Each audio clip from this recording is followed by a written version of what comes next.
चुरोट तथा सुर्तीजन्य वस्तु तास एवं खेलौना आयातमा 4 महिनादेखिको बन्देज खुला। मोबाइलदेखि मोटर आयातमा लागेको प्रतिबन्ध कायमै। 12 कक्षासम्म निशुल्क शिक्षा भनिए पनि सरकारी विद्यालयहरू शुल्क असुल्दै कागजात जफत गरी कारबाही गर्ने अख्तियारको तयारी।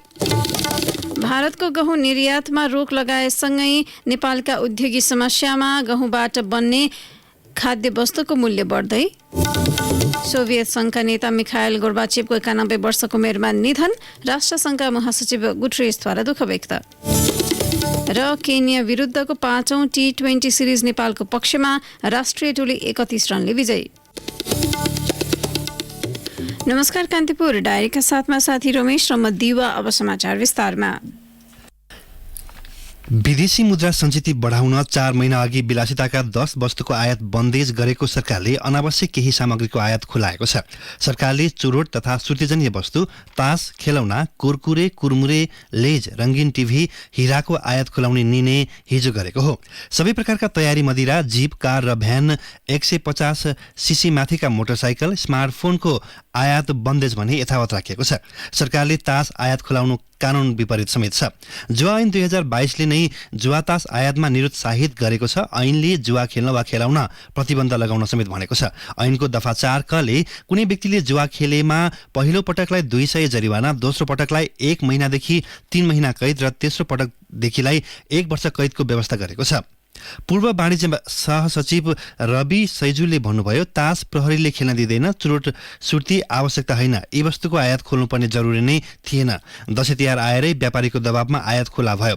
विलासिताका केही वस्तु खुलाउने र अरू बन्द गर्ने निर्णय सरकार स्वयंले पुष्टि गर्न नसक्ने उहाँले बताउनुभयो।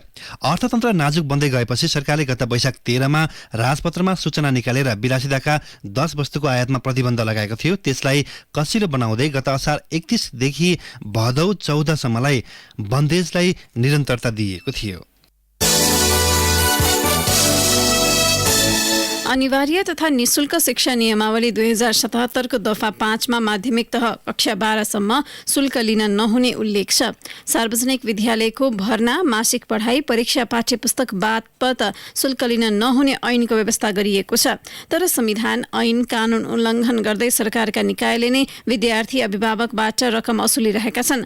विद्यालयको मनोमानी बढेपछि अख्तियार दुरुपयोग अनुसन्धान आयोगले सामुदायिक विद्यालयहरूमा उजुरीका आधारमा छानबिन सुरु गरेको छ। वीरेन्द्रनगर सुर्खेतको जननमुना माध्यमिक विद्यालयले कक्षा 11 मा विद्यार्थी भर्ना लिँदा शुल्क उठाएको उजुरीपछि कागजात समेत जफत गरी अख्तियारले कारबाही अघि बढाएको हो।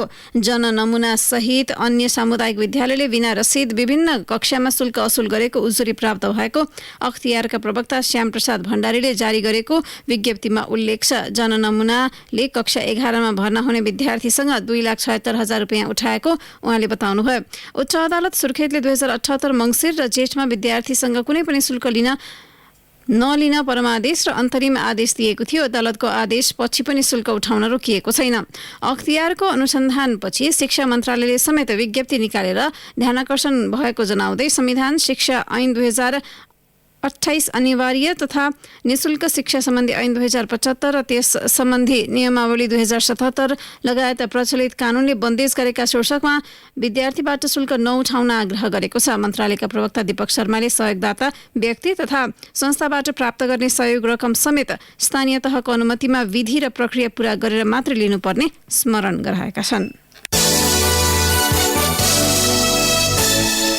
सरकारले विश्व बैंक समूहको अन्तर्राष्ट्रिय विकास संस्थाबाट डिजिटल नेपाल एक्सलरेसन परियोजनाका लागि 17 अर्ब रुपियाँ बराबरको सहुलियत ऋण लिने भएको छ। मन्त्री परिषद बैठकको निर्णय सार्वजनिक गर्दै सञ्चार तथा सूचना प्रविधि मन्त्री ज्ञानेन्द्र बहादुर कार्कीले विश्व बैंक समूहको अन्तर्राष्ट्रिय विकास संस्थाबाट प्राप्त हुने सहुलियतपूर्ण ऋण स्वीकार गर्ने निर्णय भएको बताउनुभयो।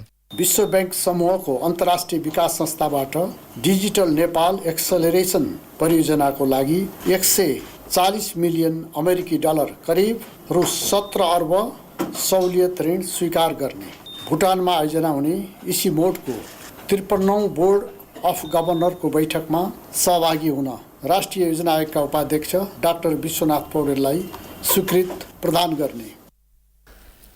मन्त्री परिषदले आगामी असोज 4 र 5 गते मुस्ताङमा हुने अन्तर्राष्ट्रिय पर्वतीय दिगो विकास वर्ष मुस्ताङ समिट सञ्चालनको स्वीकृति लगायत निर्णय गरेको छ। ती निर्णयबारे जानकारी दिँदै मन्त्री कार्कीले भन्नुभयो, मिति 2079 असोज 4 र 5 गते मुस्ताङ जिल्लामा हुने अन्तर्राष्ट्रिय पर्वतीय दिगो विकास वर्ष मुस्ताङ समिटमा विभिन्न 4 मुलुकका मन्त्रीहरूलाई आमन्त्रण गर्न स्वीकृति दिने, 2079 को आश्विन 10 देखि 14 गतेसम्म अमेरिकामा सञ्चालन हुने the global methane climate and clean air forum कार्यक्रममा भाग लिन माननीय वन तथा वातावरण मन्त्रीलाई स्वीकृति दिने। यसैबीच मन्त्री परिषदले चालु आर्थिक वर्षका लागि उद्योग वाणिज्य तथा आपूर्ति मन्त्रालय अन्तर्गत आयोजनाका लागि 30 पदको अस्थायी दरबन्दी स्वीकृत गरेको छ। त्यस्तै ऊर्जा, जलस्रोत तथा सिँचाइ मन्त्रालय मार्फतका आयोजनाका लागि 431 पदको अस्थायी दरबन्दी स्वीकृत भएको छ। मन्त्री परिषद बैठकले चिकित्सा शिक्षा आयोग र शिक्षा विज्ञान तथा प्रविधि मन्त्रालय मार्फतका निकायमा 105 अस्थायी दरबन्दी स्वीकृत गर्ने निर्णय गरेको छ। नेपाल विद्युत प्राधिकरणले काठमाडौँको रत्न पार्कमा विद्युतीय सवारी साधनका लागि चार्जिङ स्टेशन सञ्चालनमा ल्याएको छ। पहिलो चरणमा जडान गर्न लागिएको 51वटा मध्ये रत्न पार्कमा चार्जिङ स्टेशन बनाइएको हो। ऊर्जा, जलस्रोत तथा सिँचाइ मन्त्री पम्फा भुसालले हिजो आयोजित कार्यक्रममा चार्जिङ स्टेशनको उद्घाटन गर्नुभयो। मन्त्री भुसालले चार्जिङ स्टेशन सञ्चालनमा आउनु ऊर्जा क्षेत्रका लागि महत्त्वपूर्ण उपलब्धि भएको बताउनुभयो। ऊर्जाको क्षेत्रमा नेपालमा चाहिँ एउटा रिभोल्युसन हो। अझ एउटा त सधैँको निम्ति पनि आफ्नै देशको जलस्रोतबाट बनेको जलविद्युतबाट यो गर्ने कुरा हामीले आफैले उपभोग गर्ने कुरा एकदमै महत्त्वपूर्ण हो। अर्को डिजेल पेट्रोल आयातित हो, डलर तिरेर ल्याउने हो, 2 खरब प्लस 3 खरब बराबरको आउँछ। 1 वर्षको बिचमा आउँदा हाम्रो विद्युत खपत बढेको पनि छ, झन्डै 22% हाम्रो बढेको छ। त्रिभुवन विश्वविद्यालय बन्द हडतालले दयनीय अवस्थामा गुज्रिरहँदा त्यहाँका प्राध्यापकहरूले भने समस्याको पक्ष विपक्षमा विभाजित बनेका छन्। उनीहरूले दलीय आबद्धताका आधारमा घटनाक्रमको समर्थन र विरोध गरेका हुन्। पछिल्लो पटक झण्डै 1 महिनादेखि नेपाल विद्यार्थी संघले कुल सचिव रजिस्ट्रार कार्यालयमा तालाबन्दी गरेको र कार्यकारी परिषद बैठकको दस्तावेज नियन्त्रणमा लिएको विषयमा कंग्रेस निकट प्रजातन्त्रवादी प्राध्यापक संघ मौन छ। एमाले निकट नेपाल राष्ट्रिय प्राध्यापक संगठनले भने तालाबन्दी लगायत नेविसंघका क्रियाकलाप विश्वविद्यालयमा अस्तव्यस्तता ल्याएको टिप्पणी गरेको छ। संघले भने उल्टै त्रिविका पदाधिकारीहरू शैक्षिक सुधारमा असफल रहेको आरोप लगाएको छ। संघका अध्यक्ष सहप्राध्यापक जगत तिमल सिन्हा र महासचिव राजेन्द्र गौतमले गत सोमबार विज्ञप्ति जारी गर्दै पदाधिकारीको अदूरदर्शिता, अक्षमता एवं अकमनीयता देखिएको र पदाधिकारीले गल्तीलाई ढाकछोप गर्न वक्तव्यबाजी गर्दै आएको जनाएको छ। त्रिवीले आइतबार विज्ञप्तिसहित पत्रकार सम्मेलन गरेर विश्वविद्यालयमा नेपाल विद्यार्थी संघले गरेको तालाबन्दीबारे जानकारी दिएको थियो। त्रिवीका वर्तमान पदाधिकारीले राजनीतिक नेतृत्वको संरक्षकत्वमा विश्वविद्यालयलाई बन्धक बनाएको समेत संघले जनाएको छ। संघको विज्ञप्तिमा भनिएको छ, विश्वविद्यालयका कुनै पनि गतिविधि शैक्षिक गुणस्तर अभिवृद्धि केन्द्रित छैनन्। नीतिगत भ्रष्टाचारलाई बढ़ावा दिँदै अपारदर्शी गतिविधि सञ्चालित छ। शैक्षिक क्यालेण्डर लागू हुनुपर्ने, विश्वविद्यालय सभाले गरेको निर्णय कार्यान्वयन गर्नुपर्ने, परीक्षा व्यवस्थित गर्नुपर्ने, परीक्षामा भएको लापरवाहीको छानबिन गरी कारबाही गर्नुपर्ने लगायतका समस्या समाधान गर्न त्रिवी नेतृत्व असफल भएको छ। पेशागत समूहले अघि सारेका मागहरू समेत विश्वविद्यालयले व्यवस्था गरेको संघले जनाएको छ। कान्तिपुर डायरीमा अब ब्रेकको पालो। कान्तिपुर डायरीमा अब कान्तिपुर सविस्तार। कान्तिपुर सविस्तार। भारतले 3 महिनादेखि गहुँ निर्यातमा रोक लगाएसँगै नेपालमा उद्योगीहरू समस्यामा परेका छन्। आयातित गहुँकै भरमा सञ्चालन गर्नुपर्ने बाध्यताका बीच भारतले निर्यात रोक्दा खास गरी मैदा उद्योगमा असर परेको व्यवसायी बताउँछन्। गहुँका अभावपछि चाडबाडको मुखमा बजारमा गहुँबाट बन्ने खाद्य वस्तुको महँगी चुलिएको छ। त्यसैले विज्ञहरूले घरेलु उत्पादन बढाउँदै आयातित गहुँमा भर पर्नुपर्ने बाध्यता हटाउन दीर्घकालीन समाधानका लागि सुझाव दिएका छन्।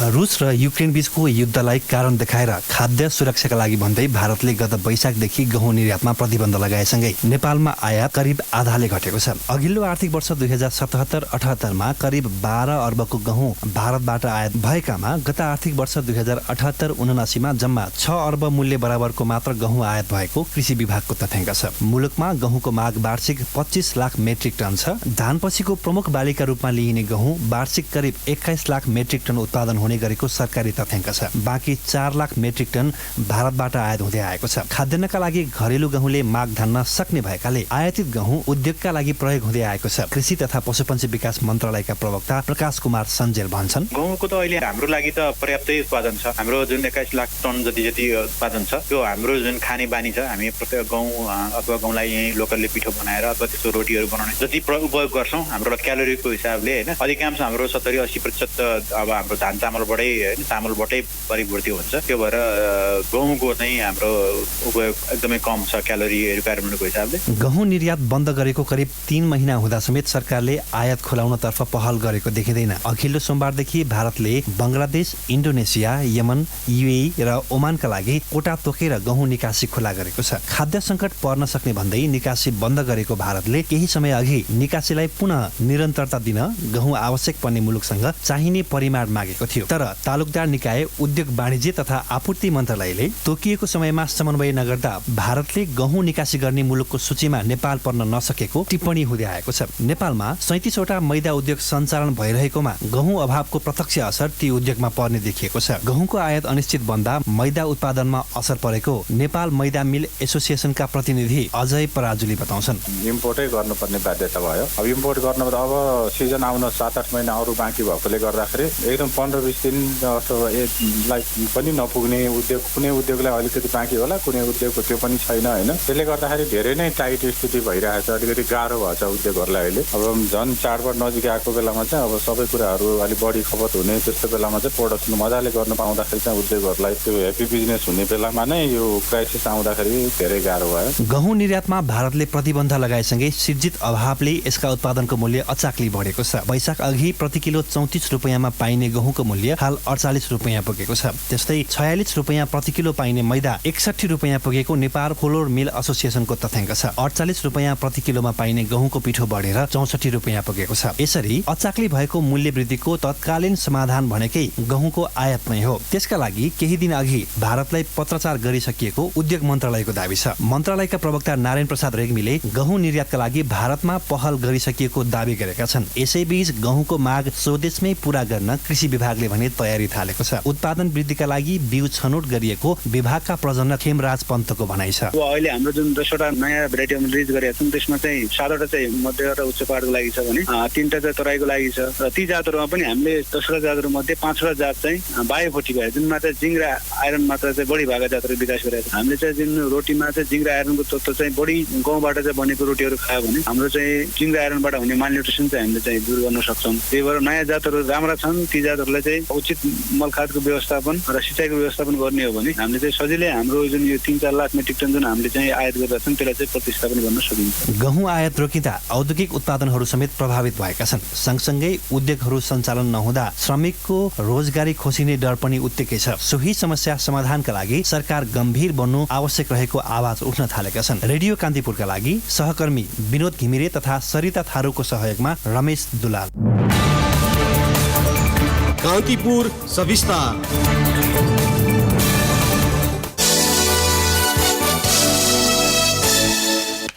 राष्ट्रिय जनगणना 2078 को नतिजा प्रशोधन भइरहेको बेला थापाथली स्थित केन्द्रीय तथ्याङ्क विभागमा फरक फरक समुदायका प्रतिनिधि टोलीले छुट्टै जाति सूचीकरणका लागि ध्यानाकर्षण गराइरहेका छन्।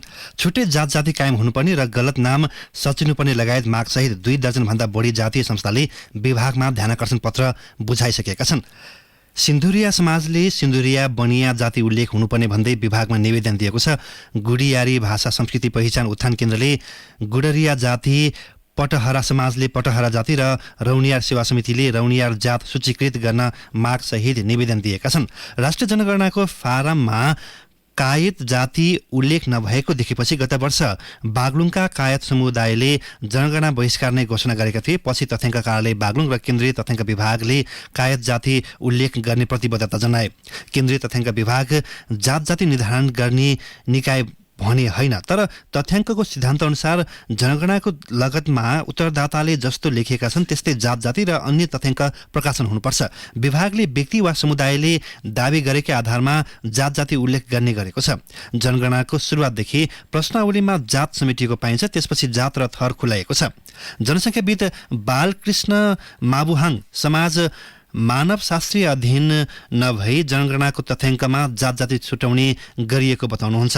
उहाँले भन्नुभयो, संविधानले बहुजातीय, बहुभाषिक, बहुधार्मिक मुलुक भनेको छ, तर मानवशास्त्रीय ढङ्गले मुलुकको जात-जाति, भाषा-भाषीबारे अध्ययन सर्वेक्षण भएको छैन। व्यक्तिले चाहे अनुसार जे लेखायो त्यही लेखाउने र तथ्याङ्कमा उल्लेख हुने गरेको छ। यसो हुँदा विगतका 3वटा जनगणनामा जात-जाति र भाषा-भाषीको संख्या बढेको देखिन्छ। पहाडमा रहेका जनजाति र तराईमा रहेका मध्यम वर्गबाट जात-जातिको संख्या बढ्ने देखिन्छ। समाज कल्याण परिषदमा आबद्ध नभई सीधै अर्थ मन्त्रालय मार्फत स्वीकृति लिएर केही ठूला अन्तर्राष्ट्रिय गैर सरकारी संस्था INGOहरूले वैदेशिक सहायता परिचालन गर्दै आएका छन्। अन्तर्राष्ट्रिय विकास सहायताका सम्बन्धमा संविधान, कानून र संसदीय समितिको निर्देशन विपरीत उनीहरू परिषदमा आबद्ध नभएका हुन्। परिषदमा आबद्ध नभएका त्यस्ता INGOबाट वैदेशिक सहायता लिएर कार्यक्रम गरिरहेका नेपालका गैर सरकारी संस्था NGOलाई मर्का परेको छ। संविधानको धारा 51मा सामुदायिक तथा राष्ट्रिय वा अन्तर्राष्ट्रिय गैर सरकारी सङ्घ संस्थाको लगानी र भूमिकालाई जवाफदेही र पारदर्शी बनाउँदै त्यस्ता संस्थाहरूको स्थापना, स्वीकृति, सञ्चालन, नियमन र व्यवस्थापनका लागि एकद्वार प्रणाली अपनाउने भनिएको छ। संविधान बमोजिम एकद्वार प्रणाली अपनाउन अर्थ मन्त्रालयले अन्तर्राष्ट्रिय विकास सहायता परिचालन नीति 2076 जारी गरेको छ। सो नीति अनुसार राष्ट्रिय तथा अन्तर्राष्ट्रिय गैर सरकारी संस्थाले अन्तर्राष्ट्रिय विकास सहायता परिचालन प्रचलित कानून बमोजिम समाज कल्याण परिषद मार्फत गर्नुपर्छ। यस्तो सहायताको विवरण अर्थ मन्त्रालयमा रहेको सहायता व्यवस्थापन सूचना प्रणालीमा प्रविष्ट गर्नुपर्छ। समाज कल्याण ऐन 2049 अनुसार सामाजिक सङ्घ संस्थाको अनुगमन, पर्यवेक्षण एवं मूल्याङ्कन गर्ने जिम्मेवारी परिषदको हो। ऐन दफा 9 को य-मा स्वदेशी, विदेशी वा अन्तर्राष्ट्रिय सङ्घ संस्था र विदेशी राष्ट्रसँग आवश्यक सम्झौता वा करार गराउने या गर्ने भनिएको छ। 3 दशकपछि नागढुङ्गा मलेखु मुगलिन सडकको स्तरोन्नति थालिएको छ। 3 खण्डमा विभाजन गर्दै स्तरोन्नति अघि बढाएको हो। तीमध्ये अहिले 2 खण्डको ठेक्का सम्झौता भई ल्याब स्थापना र सर्वेको काम भइरहेको छ। अर्को खण्डको ठेक्का सम्झौता भने 1 महिनाभित्र हुने सडक विभागले जनाएको छ। मुलुककै लाइफलाइन सडकका रूपमा रहेको यस खण्डमा पर्ने बजार क्षेत्रमा 4 र अन्य खण्डमा 2 लेन सडक बनाइनेछ। विश्व बैंकको ऋण सहयोगमा सडक स्तरोन्नति थालिएको विभागका प्रवक्ता एवं उपमहानिर्देशक भीमार्जुन अधिकारीले बताउनुभयो।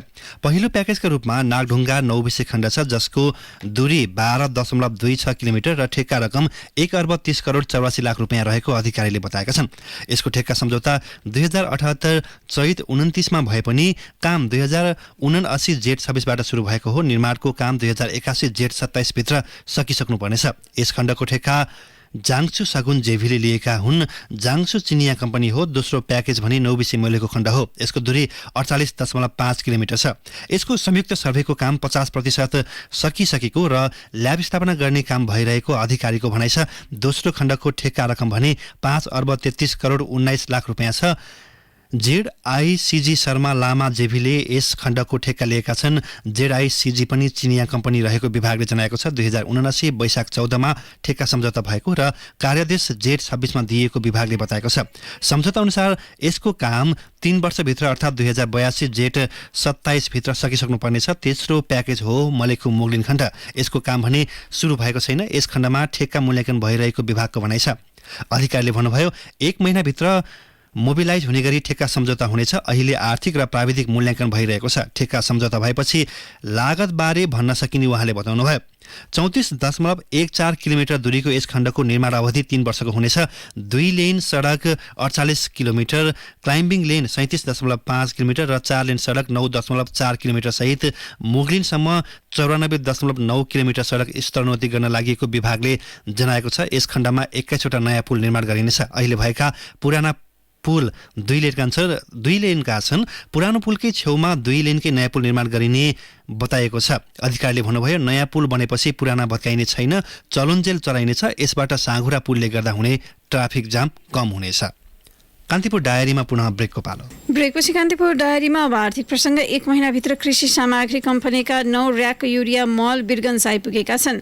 ग्लोबल टेन्डरबाट मल आपूर्तिको ठेक्का पाएको स्विस सिङ्गापुर कम्पनीले साउन 13 देखि भारतको कोलकाता बन्दरगाहबाट वीरगञ्ज स्थित सिर्सिया सुख बन्दरगाहमा मल ल्याउन सुरु गरेको कम्पनीको मध्य प्रादेशिक कार्यालय वीरगञ्जका सूचना अधिकृत आलोक कुमारले जानकारी दिनुभयो।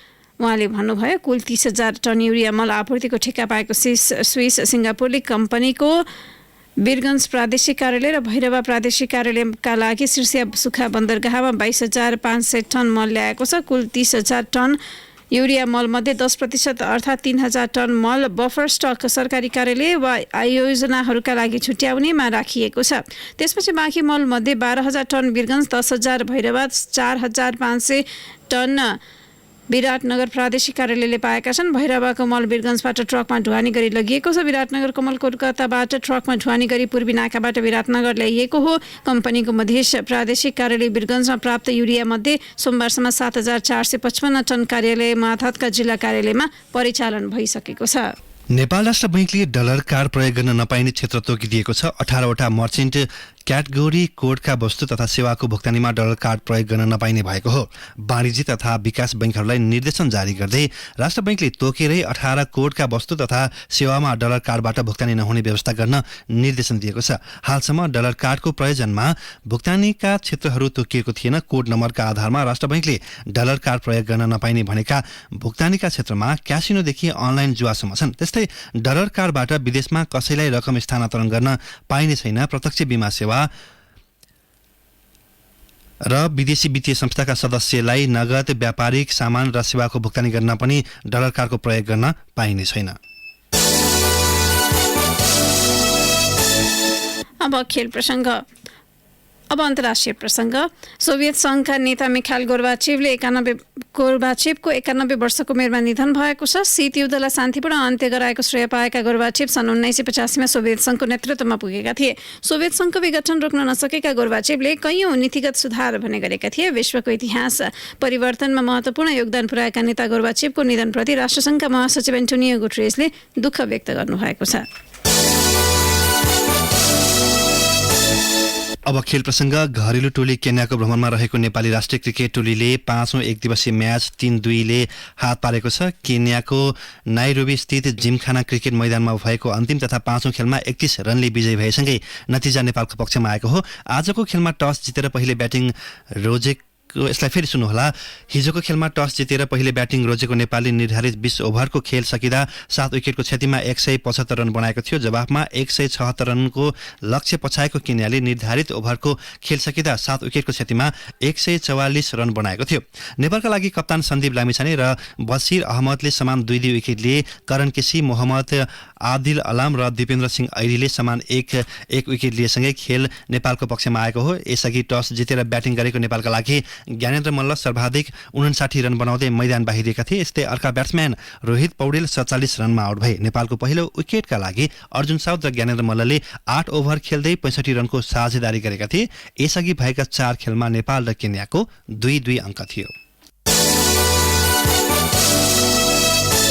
अब मौसम सम्बन्धी जानकारी। मुलुकभर मौसममा सामान्य बदलिरहे केही स्थानमा मध्यम वर्षाको सम्भावना रहेको जल तथा मौसम विज्ञान विभागले जनाएको छ। साथै बागमती र गण्डकी प्रदेशका केही स्थानमा भारी वर्षाको सम्भावना रहेको विभागको अनुमान छ। केही बेर अघि 19 डिग्री सेल्सियस मापन गरिएको काठमाडौँ उपत्यकाको अधिकतम तापक्रम आज 29 डिग्री सेल्सियस पुग्नेछ। सूर्योदय बिहान 5:42 भयो भने सूर्यास्त भरे साँझ 6:27 हुनेछ।